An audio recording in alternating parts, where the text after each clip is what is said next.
일본 교육부 장관이 얼굴을 붉히며 연단에 섰습니다. 한글 학습 열풍이 전국 학교를 휩쓸고 있다는 긴급 보고서를 들고 말이죠. 수업 시간에 한글로 필기하는 학생들, 복도에서 한국어로 대화하는 아이들, 심지어 할아버지들까지 한글을 배우고 있다는 충격적인 현실. 하지만 젊은이들의 반응은 냉담했습니다. 왜 더 쉬운 문자를 쓰면 안 되는 거죠? 한글은 소리 나는 대로 쓰면 되니까 훨씬 편해요. 도대체 일본에서 무슨 일이 벌어지고 있는 걸까요? 여기서 잠깐 구독, 좋아요는 저희에게 큰 힘이 됩니다. 바로 시작할게요. 안녕하세요.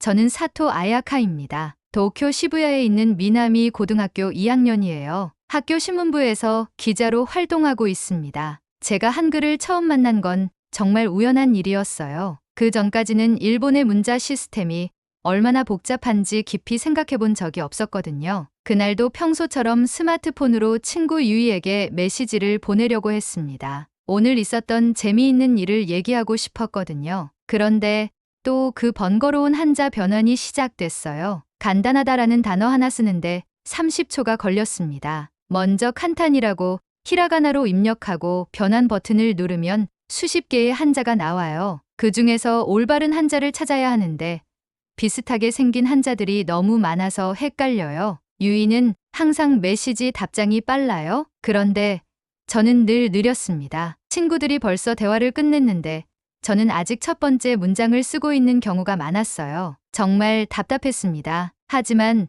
저보다 더 힘든 사람들이 있었어요. 바로 우리 할아버지와 남동생 코타였습니다. 할아버지는 75세이신데 작년에 스마트폰을 사셨어요. 처음엔 정말 기뻐하셨죠. 손녀와 문자도 주고받고 병원 예약도 하실 수 있으니까요. 하지만 현실은 달랐습니다. 어느 날 할아버지가 병원에 가셔야 했는데 예약 문자를 보내지 못하셨어요. 병원이라는 한자를 쓰려고 했는데 묘인이라고 입력해도 나오는 한자가 너무 많았거든요. 게다가 할아버지는 작은 화면에서 비슷한 한자들을 구분하기 어려우셨어요. 결국 할아버지는 한숨을 쉬며 말씀하셨어요.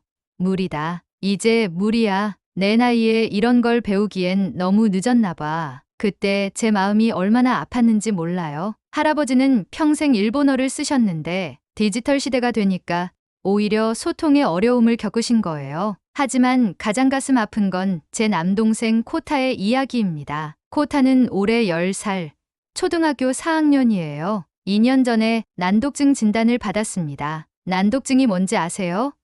글자를 읽고 쓰는데 어려움을 겪는 학습 장애예요. 보통 아이들도 한자 배우기 힘들어 하는데 난독증이 있는 코타에게 한자는 특히 어려웠어요. 나무라는 뜻의 무목자와 책이라는 뜻의 뻔본자가 계속 헷갈렸어요. 새라는 뜻의 녀조자가 까마귀라는 뜻의 우자로 보였고요. 매일 밤 코타는 한자 공부를 하면서 울었어요. 3시간씩 연습해도 다음 날이면 다 잊어버렸거든요. 한자 시험 때마다 낮은 점수를 받았고 친구들은 코타를 놀렸어요. 가장 마음 아픈 건 코타가 어느 날 제게 한 말이었어요. 누나, 나는 머리가 나쁜가 봐. 아무리 노력해도 안 되니까 내가 문제인 거지? 아니야. 코타가 문제가 아니야. 상용 한자만 2136자. 거기에 히라가나 46자, 가타카나 46자까지 초등학생이 2000자가 넘는 한자를 외워야 해요. 이렇게 많은 문자를 배워야 하는 게 아이들에게 얼마나 큰 부담일까요? 그날 밤 저는 침대에 누워서 생각했어요. 이게 정말 코타의 잘못일까? 아니면 우리가 쓰는 문자 시스템이 너무 복잡한 걸까? 그러던 중 정말 놀라운 것을 발견하게 됩니다. 그날 저녁 침대에 누워서 유튜브를 보고 있었어요. 요즘 제가 푹 빠진 K-POP 아이돌 그룹의 직캠 영상이었죠. 영상 아래 댓글들을 보니까 한국 팬들이 정말 많더라고요. 저도 그들과 소통하고 싶었어요. 하지만 한국어를 모르니까 무슨 말인지 하나도 알아들을 수 없었죠. 그때 문득 한국 팬들의 댓글을 자세히 보니까 정말 신기했어요. 동그라미, 세로줄, 가로줄 같은 간단한 모양들이 조합되어서 글자를 만드는 거예요. 일본어처럼 복잡한 한자도 없고 히라가나, 가타카나처럼 외워야 할 글자도 많지 않아 보였습니다. 호기심이 생겨서 인터넷으로 한국어에 대해 찾아봤어요. 그때 처음 알게 된 게 한글이라는 이름이었습니다. 검색 결과를 보고 저는 깜짝 놀랐어요. 한글은 자음 14개와 모음 10개, 단 24개의 글자로 모든 소리를 표현할 수 있다는 거예요. 일본어를 생각해 보세요. 히라가나 46개, 가타카나 46개, 그리고 수천 개의 한자까지 외워야 해요. 그런데 한글은 기본적으로 24개만 알면 되는 거예요. 정말 믿을 수 없었습니다. 더 놀라운 건 한글의 과학적인 구조였어요. 고운 혀가 목구멍에 닿는 모양을 본뜬 거고 놓은 혀가 위신몸에 닿는 모양을 본뜬 거래요. 그냥 무작정 외우는 게 아니라 원리가 있는 거였습니다. 가장 감동적이었던 건 한글을 만든 이유였어요. 세종대왕이라는 왕이 백성들을 위해 만들었다는 이야기를 읽었거든요. 어려운 한자를 모르는 백성들도 쉽게 글을 읽고 쓸 수 있도록 만든 거래요. 나라의 말이 중국과 달라서 한자와 서로 통하지 않으니 이 문장이 한글을 만든 이유를 설명한 거예요. 백성들이 말하고 싶은 것이 있어도 제대로 표현하지 못한다는 것을 안타까워한 왕의 마음이 담겨 있었죠. 그 순간 소름이 돋았어요. 500년 전 조선의 왕이 고민했던 문제가 지금 우리 가족에게도 비슷하게 일어나고 있는 거예요. 할아버지가 문자를 못 보내시고 코타가 글을 읽는데 어려움을 겪는 것처럼요. 그날 밤 저는 잠이 안 왔어요. 새벽까지 한글에 대해 공부했습니다. 가나다라마바사 이런 식으로 자음 순서를 외웠어요. 아야어여 오요우유이 모음 순서도 외웠고요. 처음에는 모양이 낯설어서 어려울 줄 알았는데 생각보다 이해하기 쉬웠어요. 기억 더하기 아 하면 가, 니은 더하기 아 하면 나, 마치 수학 공식처럼 규칙적이었어요. 며칠 동안 열심히 공부해서 저는 한글을 읽을 수 있게 되었어요. 물론 뜻은 몰랐지만 소리는 낼 수 있게 된 거죠. 일주일쯤 지났을 때 저는 제 이름을 한글로 써봤어요. 아야카, 키으, 이응, 이, 아, 기억, 아, 간단했어요. 일본어로는 아야카야카라고 쓰는데 한글로는 4개의 기호만 조합하면 되는 거예요. 그때 문득 생각이 났어요. 만약 코타가 한글을 배운다면 복잡한 한자 대신 이렇게 규칙적인 글자를 배운다면 가슴이 두근거렸어요. 이건 단순한 왜곡 문자가 아니에요. 이건 새로운 가능성이었어요. 하지만 진짜 기적은 지금부터 시작됩니다. 며칠 후 저는 한 가지 대담한 실험을 해보기로 했거든요. 과연 75세 할아버지와 난독증이 있는 10살 동생이 한글을 배울 수 있을까요? 그 결과는 정말 상상도 못했던 일이 일어났습니다. 아침 식사 시간, 할아버지가 또 스마트폰을 붙잡고 끙끙거리고 계셨어요. 친구분께 문자를 보내려고 하시는데 또 한자 변환 때문에 고생하시는 거였죠. 할아버지, 제가 최근에 재미있는 걸 발견했어요. 한번 보실래요? 저는 할아버지 옆에 앉아서 종이에 큰 글씨로 써드렸어요. 할아버지, 이게 뭐니? 한글이라는 거예요. 한국 글자인데 이거 8개만 알면 할아버지를 쓸 수 있어요. 할아버지는 반신반의하셨지만 제가 하나하나 설명해 드렸어요. 큰 목구멍에서 나는 소리예요. 하하, 웃을 때처럼요. 아는 입을 크게 벌리는 소리고요. 놀랍게도 할아버지는 금방 이해하셨어요. 평생 복잡한 한자와 씨름해 오신 분인데 한글의 단순함이 오히려 신선했나 봐요. 30분 정도 연습하시더니 할아버지라는 단어를 한글로 쓰실 수 있게 되었어요. 이렇게 규칙적인 거였어? 할아버지의 눈이 반짝이셨어요. 그리고 스마트폰에 한국어 키보드를 설치해 드렸죠. 처음엔 어색해 하시더니 점점 익숙해지시는 모습이었어요. 1시간 후 놀라운 일이 일어났습니다. 할아버지가 처음으로 쉽게 문자 메시지를 보내신 거예요. 아야카야, 사랑해. 비록 한글로 쓴 메시지였지만 할아버지가 복잡한 변환 과정 없이 쓰신 문자였어요. 75년을 살면서 처음으로 이렇게 빠르게 타이핑을 하신 거죠. 할아버지는 눈물을 글썽이셨어요. 내 나이 75에 이렇게 쉽게 문자를 보낼 수 있구나. 아야카야, 고맙다. 하지만 진짜 도전은 지금부터였습니다. 그날 저녁, 더 중요한 실험이 남아 있었거든요. 코우타가 또 한자 숙제를 하면서 울고 있었어요. 윤이라는 한자를 쓰는데 14획이나 되는 복잡한 글자였거든요. 구름이라는 뜻인데 아이에게는 너무 어려운 모양이었죠. 코타야, 누나가 재미있는 거 보여줄게. 이거 한번 해볼래? 저는 코타에게 한글을 가르쳐 주기 시작했어요. 처음엔 코타도 겁을 냈어요. 또 새로운 글자를 배워야 한다고 생각했으니까요. 코타야, 이건 달라. 24개만 알면 모든 걸 쓸 수 있어. 고, 노, 덜 하나씩 가르쳐 줬어요. 코타는 난독증이 있지만 한글은 달랐어요. 모양이 단순하고 규칙이 명확해서 헷갈릴 게 적었거든요. 일주일 동안 매일 조금씩 연습했어요. 처음엔 하나하나 천천히, 그 다음엔 조금씩 빠르게. 10번째 날, 코타가 가나다라 마바사를 읽었어요. 2주가 지났을 때 코타가 자기 이름을 한글로 썼어요.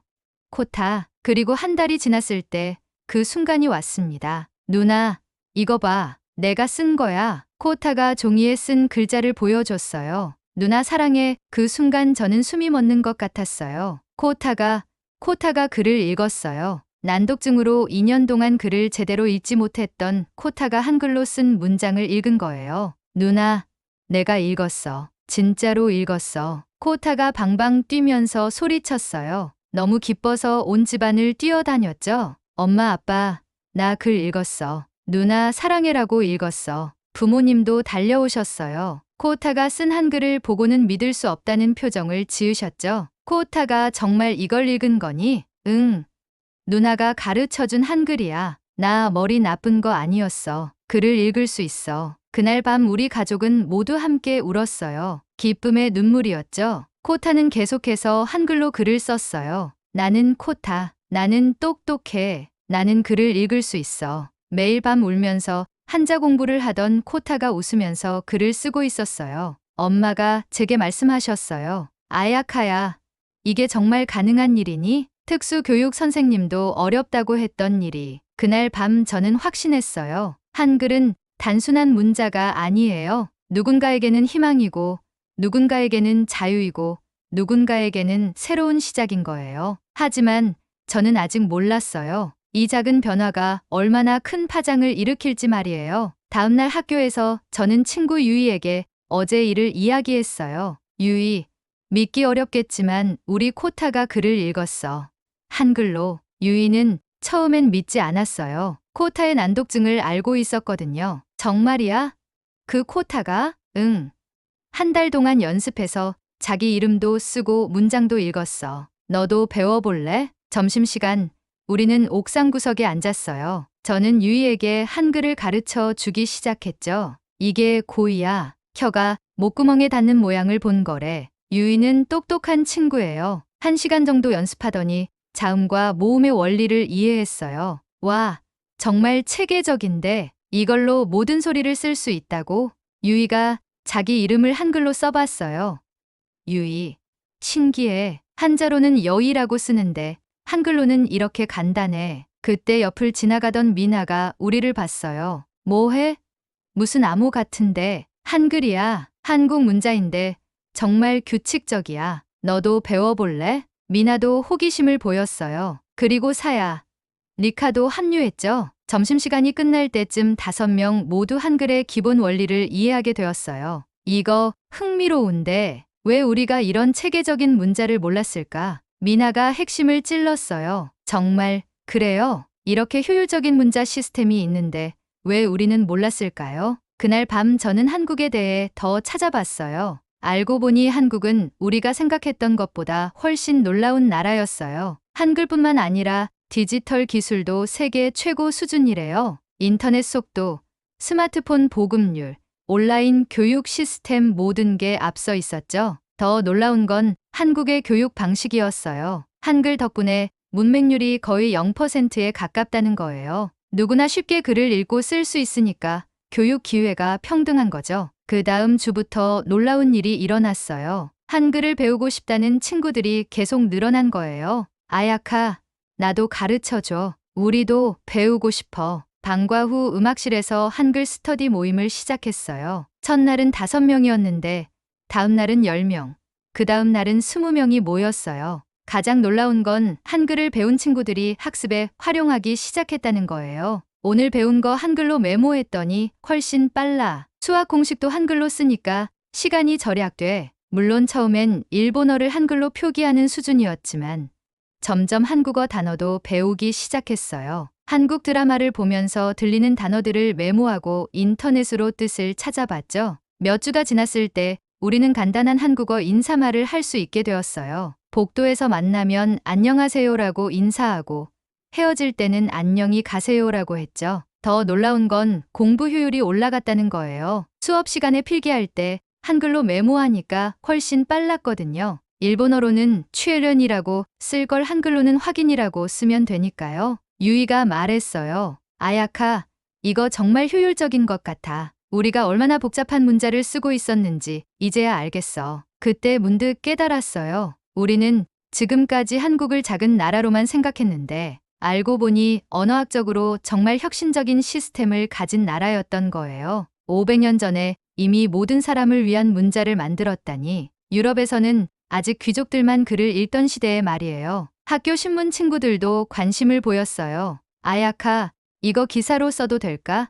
한글의 과학적 구조와 학습 활용법이라는 제목으로. 하지만 저는 조심스러웠어요. 아직은 조용히 진행하는 게 좋을 것 같았거든요. 그런데 이미 한글 학습 모임은 계속 커지고 있었어요. 다른 반 친구들도 배우고 싶어 했고, 심지어 1학년과 3학년 학생들도 찾아왔어요. 선배님, 저희도 한글 배우고 싶어요. 후배들아, 물론이지. 같이 배우자. 2달이 지났을 때 우리 학교 학생 중 100명이 넘는 친구들이 한글을 읽고 쓸 수 있게 되었어요. 하지만 우리는 아직 몰랐어요. 이 조용한 혁명이 곧 예상치 못한 폭풍을 불러일으킬 거라는 걸 말이에요. 한글 학습 열풍은 우리 학교를 넘어 퍼지기 시작했어요. 어느 날 코타가 신나서 집에 왔어요. 누나, 우리 반 친구들도 한글 배우고 싶대. 내가 한글로 일기 쓰는 거 보고 다들 놀랐어. 코타의 변화는 정말 놀라웠어요. 한글로 일기를 쓰기 시작한 후로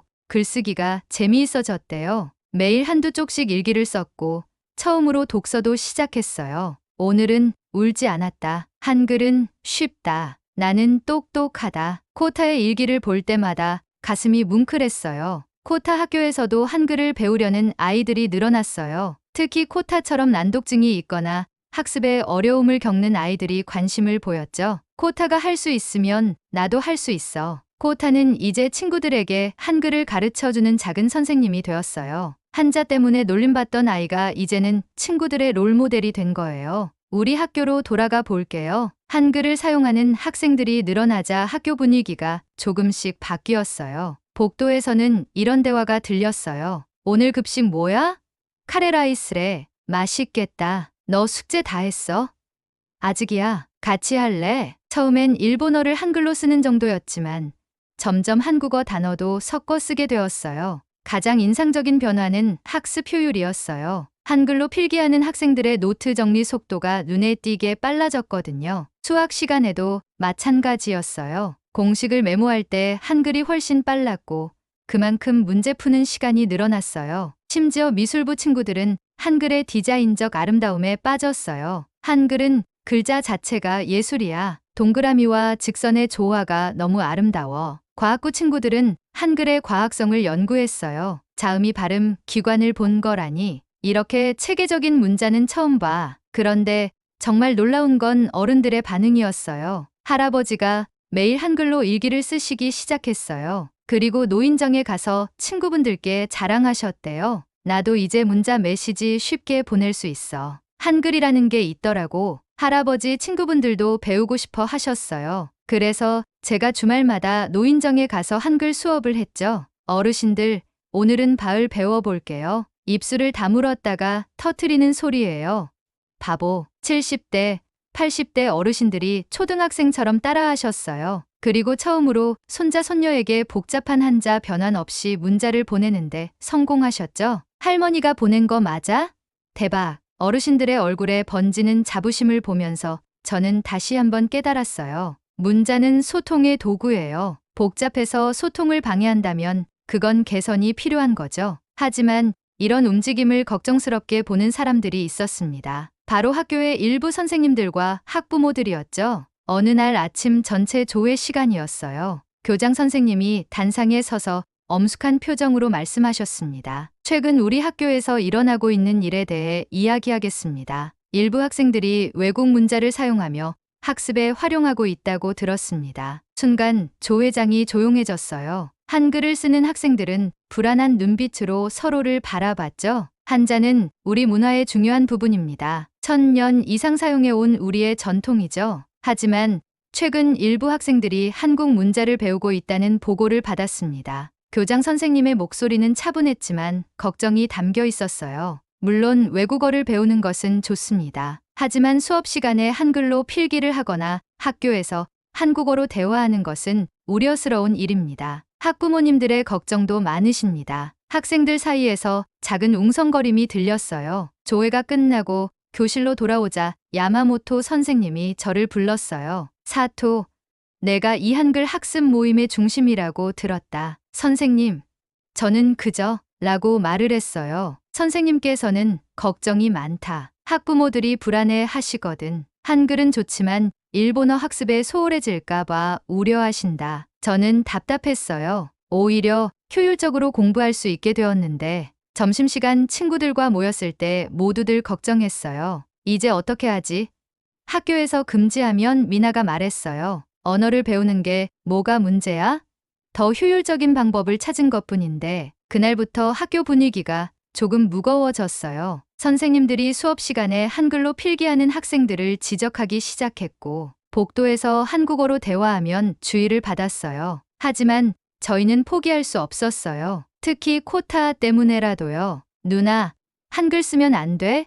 나 이제 글 읽는 게 재미있는데 그날 밤 할아버지가 말씀하셨어요. 내가 한마디 하지. 나는 75년을 살면서 처음으로 쉽게 문자를 보냈어. 한글 덕분이야. 이게 나쁜 거라면 뭔가 잘못된 거지. 변화의 불씨는 꺼지지 않았습니다. 오히려 조용히 하지만 꾸준히 퍼져나갔죠. 학교의 우려 표명 이후 우리는 더욱 조심스럽게 활동했어요. 하지만 멈출 수는 없었죠. 화장실이 우리의 새로운 소통 공간이 되었어요. 오늘 방과 후 어디서 만날까? 편의점 어때? 거기서 이야기하자. 이런 대화를 한글로 쓴 쪽지로 나누면 다른 사람들은 알아듣지 못했어요. 일종의 비밀 코드가 된 거죠. 그러던 어느 날 미나가 제안했어요. 우리 더 이상 숨어서 활동하지 말자. 당당하게 나서자. 무슨 뜻이야? 공개 발표회를 열자는 거야. 우리가 왜 한글을 배웠는지, 어떤 도움이 되었는지 사람들에게 알리자고. 조심스러운 제안이었지만 모두가 동의했어요. 변화는 숨어서 일어나는 게 아니라 당당하게 공유할 때 일어나는 거니까요. 2025년 6월 15일 토요일, 시부야 하치코 광장에 200명이 넘는 사람들이 모였어요. 고등학생, 대학생, 직장인, 그리고 어르신들까지. 나이도 직업도 다양했지만 한 가지 공통점이 있었죠. 모두 한글을 배우고 활용하는 사람들이었어요. 우리는 각자 플래카드를 들었어요. 재미있는 건 플래카드의 문구가 한글과 일본어로 함께 쓰여 있었다는 거예요. 언어는 도구다. 소통의 자유를 존중하라. 한글은 모두를 위한 선물. 특히 인상적이었던 건 난독증 아동 부모님들의 플래카드였어요. 우리 아이도 읽을 권리가 있다. 복잡한 문자가 내 아이를 힘들게 한다. 코타도 왔어요. 작은 손에 플래카드를 들고 있었죠. 나는 이제 책을 읽을 수 있어요. 할아버지도 오셨어요. 75년 만에 쉽게 문자를 보냈습니다. 한글 덕분에 손자와 대화해요. 발표회는 평화롭게 시작됐어요. 우리는 한글의 구조를 설명하고 실제 활용 사례를 공유했죠. 그때 놀라운 일이 일어났어요. 지나가던 시민들이 하나둘 발표회를 구경하기 시작한 거예요. 저도 한글 배우고 싶어요. 어디서 배울 수 있나요? 순식간에 구경꾼이 500명을 넘어섰어요. 심지어 경찰관도 작은 목소리로 물었어요. 저기, 정말 한글이 그렇게 배우기 쉬운가요? 우리 아이도 한자 때문에 힘들어하는데 언론도 취재를 왔어요. 한 기자가 코타를 인터뷰했어요. 한글을 배우고 나서 뭐가 달라졌니? 코타가 당당하게 대답했어요. 전 이제 머리 나쁜 애가 아니에요. 책도 읽고 일기도 써요. 친구들한테 편지도 쓸 수 있어요. 그 순간 많은 사람들이 박수를 쳤어요. 발표회가 끝날 무렵 우리는 다 함께 구호를 외쳤어요. 언어는 자유다. 소통은 권리다. 변화를 두려워하지 말자. 그날 이후 일본 사회에 작은 파장이 일었어요. 발표회가 끝나고 일주일 후 예상치 못한 사람이 우리를 찾아왔어요. 그분은 자기소개를 했어요. 안녕하세요. 저는 김태민이라고 합니다. 와세다 대학교 대학원생이에요. 25살의 한국인 유학생이었어요. 일본어도 완벽하게 구사하는 분이었죠. 태민 씨가 말했어요. 여러분의 한글 학습 이야기를 듣고 정말 감동받았습니다. 도움을 드리고 싶어서 찾아왔어요. 태민 씨는 우리의 이야기를 SNS에서 봤다고 했어요. 그리고 제대로 된 한국어 교육을 도와주고 싶다고요. 태민 씨가 설명했어요. 한글을 읽고 쓸 수는 있지만 제대로 된 한국어를 구사하려면 체계적인 교육이 필요해요. 제가 도와드릴게요. 우리는 감격했어요. 드디어 제대로 된 선생님을 만난 거예요. 첫 수업은 시부야의 한 카페에서 열렸어요. 30명이 넘는 사람들이 모였죠. 고등학생부터 어르신들까지 다양했어요. 태민 선생님은 먼저 한글의 역사를 설명해 주셨어요. 한글은 1443년 세종대왕이 만들었어요. 그때 조선시대 백성들도 여러분처럼 한자 때문에 어려움을 겪고 있었거든요. 그리고 훈민정음 서문을 보여주셨어요. 나라의 말이 중국과 달라 한자와 서로 통하지 않는다. 그래서 어리석은 백성이 말하고자 하는 바가 있어도 끝내 제 뜻을 펴지 못하는 사람이 많다. 내가 이를 불쌍히 여겨 새로 28글자를 만드니 사람마다 쉽게 익혀 날마다 쓰는데 편하게 하고자 할 따름이다. 코타가 손을 들고 물었어요. 세종대왕은 왜 쉬운 글자를 만들고 싶었어요? 태민 선생님이 미소를 지으며 대답했어요. 코타처럼 글을 읽고 싶어도 읽을 수 없는 사람들을 위해서예요. 세종대왕은 모든 백성이 자기 생각을 표현할 권리가 있다고 믿었거든요. 그 순간 교실이 조용해졌어요. 500년 전 조선의 왕과 지금 우리의 마음이 연결된 것 같았거든요. 태민 선생님은 한국의 디지털 문화도 보여주셨어요. 한국의 디지털 활용도가 세계 최고 수준인 이유 중 하나가 한글이에요. 누구나 쉽게 입력할 수 있으니까 어르신들도 스마트폰을 자유자재로 쓰시죠. 화면에 한국 할머니들이 스마트폰으로 영상통화하는 모습이 나왔어요. 우리 할아버지가 부러운 듯이 쳐다보셨죠? 한 어머니가 울먹이며 말했어요. 우리 아이가 난독증인데 한국에서는 이런 아이들을 어떻게 교육하나요? 태민 선생님의 대답은 놀라웠어요. 한국에도 난독증 아이들이 있어요. 하지만 한글 덕분에 극복하는 경우가 많아요. 제 조카도 난독증이었는데 지금은 책을 엄청 좋아해요. 수업이 끝날 무렵 태민 선생님이 제안했어요. 여러분이 원한다면 정기적으로 수업을 하고 싶어요. 그리고 언젠가는 한국에도 초대하고 싶네요. 모두가 환호했어요. 집으로 돌아가는 길에 코타가 제 손을 잡고 말했어요. 누나, 태민 선생님이 말한 거 들었어? 한국에도 나 같은 아이들이 있는데 한글로 극복했대. 나도 할 수 있겠지? 저는 코타에게 답했어요. 당연하지. 너는 이미 하고 있잖아. 태민 선생님과의 수업이 시작된 지 2달이 지났어요. 놀라운 변화들이 일어나기 시작했죠. 먼저 코타의 변화가 가장 극적이었어요. 어느 날 코타가 학교에서 상장을 들고 왔어요. 코타가 신나서 말했어요. 누나, 나 독서상 받았어. 한 달 동안 가장 많은 책을 읽은 학생에게 주는 상이었어요. 난독증으로 글을 어려워하던 아이가 독서상을 받은 거예요. 코타는 이제 한국 동화책을 즐겨 읽었어요. 하루에 한두 권씩 읽으면서 친구들에게 책을 읽어주기 시작했어요. 더 놀라운 건 코타가 친구들에게 말한 거였어요. 옛날에 작은 공룡이 살았어요. 한자를 못 읽는 친구들이 코타 주변에 모여들었어요. 코타는 이제 아이들의 선생님이 되었죠. 학교에서도 변화가 일어났어요. 코타의 담임 선생님이 공식적으로 한글 교육의 효과를 인정했거든요. 선생님이 말씀하셨어요. 코타뿐만 아니라 다른 난독증 아이들도 한글로 큰 도움을 받고 있습니다. 이건 무시할 수 없는 교육적 성과예요. 특수교육 전문가들도 관심을 보이기 시작했어요. 한 전문가는 이렇게 말했죠. 전문가가 설명했어요. 한자는 표의 문자라서 난독증 아이들에게 특히 어렵습니다. 반면 한글은 표문자이면서도 규칙적이어서 학습장애 극복에 도움이 될 수 있어요. 일본 사회는 여전히 다양한 의견으로 나뉘어 있었어요. 하지만 실제 성과는 부정할 수 없었죠. 한글을 활용하는 학생들의 학습 효율이 눈에 띄게 향상됐거든요. 필기 속도가 빨라지니 수업 내용을 더 잘 이해했고 과제도 빨리 끝낼 수 있었어요. 몇몇 진보적인 기업들은 한글 활용을 인정하기 시작했어요. 한 스타트업 CEO가 인터뷰에서 말했어요. 우리는 능력을 봅니다. 어떤 도구를 사용하든 빠르고 정확하게 소통할 수 있다면 환영해요. 할아버지는 이제 한국인 친구가 10명이 넘었어요. 매일 영상통화를 하시고 한국 뉴스도 보시고 한국 친구들과 온라인 장기도 두셨죠. 할아버지가 말씀하셨어요. 아야카야, 내가 75년을 살면서 새로운 세상을 발견했어. 한글이 나에게 준 선물이야. 코타는 더욱 놀라운 성장을 보이고 있어요. 최근 학교 장문 대회에서 상을 받았거든요. 코타가 저에게 말했어요. 나는 커서 한글을 가르치는 선생님이 될 거야. 나처럼 힘든 아이들을 도와주고 싶어. 2025년 8월 현재 우리는 여름 한국 여행을 준비하고 있어요. 코타가 매일 한국 지도를 보며 가고 싶은 곳을 체크해요. 코타가 신나서 말했어요. 누나, 나 광화문 광장에 가서 세종대왕 동상 보고 싶어. 그리고 한글 박물관도 가자. 할아버지도 들뜬 마음을 감추지 못하셨어요. 한국 친구들을 직접 만날 생각을 하니 가슴이 두근거리는구나. 태민 선생님이 우리의 여행 계획을 도와주고 계세요. 태민 선생님이 말했어요. 서울에서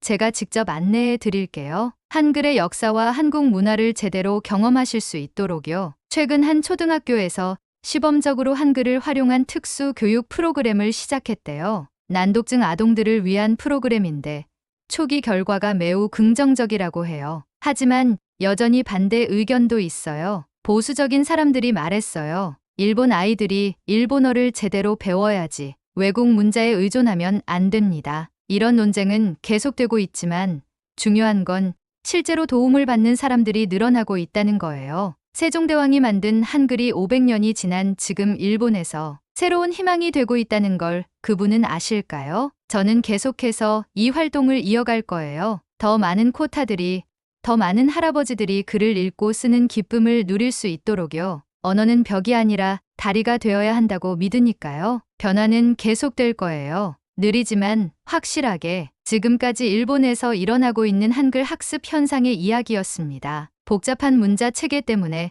어려움을 겪는 사람들에게 한글이 새로운 가능성을 보여주고 있다는 사실 놀랍지 않으신가요? 언어는 소통의 도구입니다. 더 나은 소통을 위해 다양한 방법을 시도하는 것은 자연스러운 일이겠죠. 모든 사람이 글을 읽고 쓰는 기쁨을 누릴 수 있는 세상을 위해 여러분의 관심과 응원이 큰 힘이 됩니다. 다음에는 더 따스한 사연으로 찾아뵐게요. 감사합니다.